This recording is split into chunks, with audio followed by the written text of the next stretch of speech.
Welcome back to the latest installment of Sexy Guitar Teachers Weekly. Oh, yeah. I mean, Modes with Friends. Oh, I'm Sean Daniel. I'm Ian Stitch. And we're talking about a very beloved Yeah. guitarist legend Unique. today. Uh-huh. Very unique. One of the reasons that I even play guitar. Inspirational in terms of my first band that I had. Really? We covered like 9 of their songs in our first gig. Oh my gosh. Yeah. That's beautiful. Probably like the first like good songs I learned how to play were all John Frusciante or Jimi Hendrix. Yeah. Which very heavily influenced by yes, right? Very heavily influenced. So we're going to talk a little bit about John Frusciante. And kind of break down one of his... what makes him awesome. Yeah, exactly. And we're going to use as an example, I would say probably... you think it's their most famous? Most famous song? Absolutely. Most famous, most iconic, most... I don't know, like... You could make an argument. Sounding. You can make an argument to Give It Away is number one. Yeah, true. I definitely think Under the Bridge is probably their most famous. Absolutely, yeah. Right? I mean, for great for so many different reasons. True. Mm-hmm. It's great. Well, we can get into it right now. My favorite Chili Pepper song, Soul to Squeeze, which is kind of like the sister of Under the Bridge in a lot of ways. Anyways, that could be a different. My favorite song, I have to say this very carefully, Suck My Kiss. I can't believe that your favorite Chili Pepper song is Suck My Kiss. That's ridiculous. Chad Smith's drumming. I mean, it's John cool. Frusciante's guitar playing. All of them. His solo was one of the most unique and most badass guitar solos I've ever heard in my life. Any John Frusciante solo is awesome. That one in particular. Simplicity. Minimalism at its finest, I would say. Yes. Not that they're all simple. With a distortion pedal. Yeah, exactly. The man, John Frusciante. Let's get to it. Let's get to it. So play it for us. Play the intro. I can't even play it. Oh, I messed up. Whatever. Yeah, that part. People know what it is. That part, Uh-huh. okay.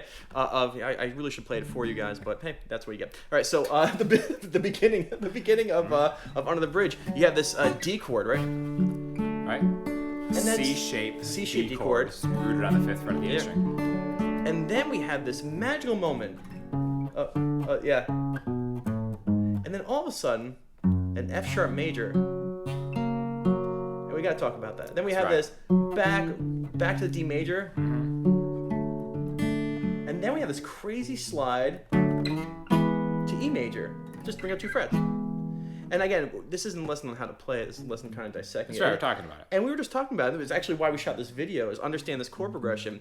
And if you guys know, we've talked about this. If you have 2 major chords back to back. What are they? What? Right. The 4 and 5. Good job, guys. Got it. Got it. That's right. They're the 4 chord to the 5 chord. And what's interesting enough is, you have a D major to an E major, so Sean and I think A major. Mm-hmm. And we say, okay, well, in A major, we have the A major, D, E. And where's an F sharp come in? Well, it's the minor 6th. That's right. But it's the minor 6th. And you go, well, that F sharp should be an F sharp minor. But here is John Frusciante at his best, taking a 6 chord and turning into a major. Which, when you do that, obviously you get an immense song known as Under the Bridge. But what a great sound of going from a D major. I'm just play the chords. The root note and the 5, the 1 and the 5, still are part of that cadence because they're not the major minor. But all of a sudden, you throw in the major 3rd, and 1 out of 3, that's all it takes, 1 out of 3 notes, just to give it a little bit of a spicier kick. And that's the sound of John Frusciante, yeah? Yes. It's like happy, but in such a mellow way. Yeah. That it's just like so chill. All of his songs. All of his songs. So really just breaking this whole entire thing down, you have this D major. Walk into the to the major 6th. Right. Yeah. Mm-hmm. Then walk it back to the D major. And then up to the E. And then back to that major 6. Unreal. What Beautiful. A great sound. And again, like Hans Zimmer would say. What would he say? If there are rules to be had, you have to break them. That's what moves things forward. Your Hans Zimmer impression is on point. I ended it well. Started it poorly. Yeah. We're starting to watch the Hans Zimmer masterclass that is like advertised before our videos sometimes, just because we've seen this movie so many times. But yeah, awesome. anyways. All right, take it away, Sean. But so now we get past the lame intro and get to the good part. What?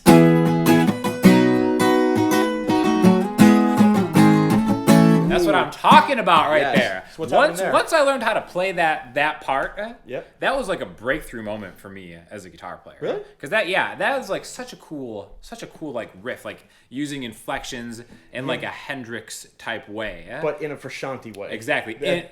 Exactly. That's crazy. Right? Yeah. Because it's mellow. And I think anyone everyone watching this video out there, here, me and you, we can picture the video of John Frusciante with that long hat and like using his long arms to like do this, exactly. and you're like, how does he play it with that feel? Yeah, which is again, it's kind of like proto Jimi Hendrix, because like Hendrix would be more of like a right. That's more of like a Hendrix thing, but he's just like so laid back, right? And then the inflections hit you. It's like, oh my gosh, it is so tasty. So tasty. Chord progression wise, it's on the 1. 1. E is the 1. Yeah. He changes keys. Yeah, right. Key change. Key change. Which is funny because Ian's like, the intro's like the best part. Yeah. And I'm like, no, the intro is like setting the table for the best part, which is E. Yes, it is. And then the B inflection into the C sharp minor to the A. So chord progression wise, this would be a 1 to a 5.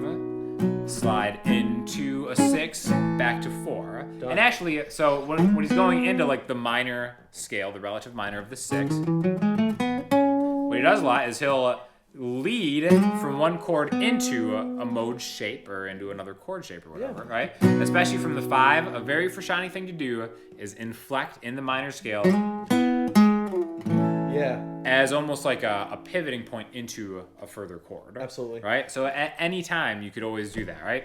It doesn't, I mean, just let's take different chords. Let's take an A minor to an F, right? Maybe he's going from like a C. Yeah. I don't know. That's just me screwing around. That's probably that's in what his happens, playing somewhere. That happens. That. Yeah, right? You kind of get into that. Yeah.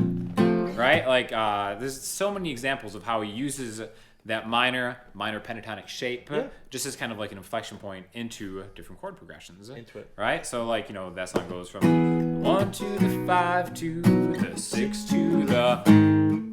Into the 4, right? He's leading to the 4. 1 to the 5. And then... Oh my gosh, right? So beautiful. Hit it with the extended chord, which is an E major 7, right? Yeah. That guy knows what he's doing. Yeah, exactly. Yes. Well, there you go. John Frusciante. John Frusciante. Love that dude. So just a couple tips. Oh, go ahead. No, I mean, well, actually, I was just remembering, if you want to experience, I think, John Frusciante in his best, I know I talked about Suck My Kiss, but if you really want to get an idea of just how dynamic of a guitar player is, pair of headphones, dark room, I Could Have Lied off of Blood Sugar Sex Magic. One of the best guitar performances, I think, in recorded history. Yeah, so good. And that guitar solo, I mean, if you don't have any sort of emotion during that guitar solo, like... you're dead inside. Unreal. Take it, Sean. I don't know, something like that. I used to know it. That was good. I used to know it. When you get old, the brain starts to go. No, but I could have lied. I think I Could Have Lied is one of the best examples. Simplicity at its finest. Minimalism. Yeah. Minimalism. Right?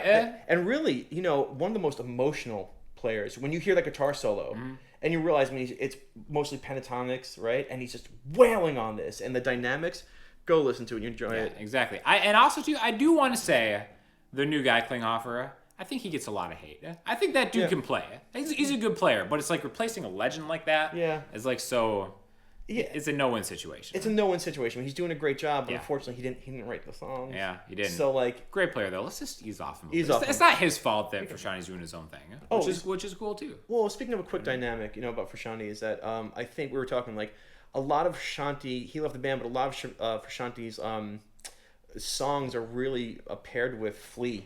Flea and Frusciante make such a great. Oh my gosh! What a tag team! What a tag team! So if you're writing, if you're a guitar player and you like Frusciante's style, you kind of have to find a bass player that's going to help you get your chord progressions in shape and get your notes going. Because good luck with that. Yeah, or just get a loop pedal. Yeah, what I'm trying to say is that you can't give Frusciante full props without giving Flea his full props to help Frusciante. So anyway, just like the ultimate combo in like super unique players. Oh. You got a nasty bass player who can play lead. Yeah. While Frusciante just kind of does whatever. He can kind of play something spacey. Yeah. Flea can just keep it down. You can just grind on that bass, whatever. Or he can kind of sit back and do like a. Ooh. One of my favorite bass riffs ever. I can't believe you snuck that in. So smooth move, Sean Daniel. Best song, Soul to Squeeze. Rock on.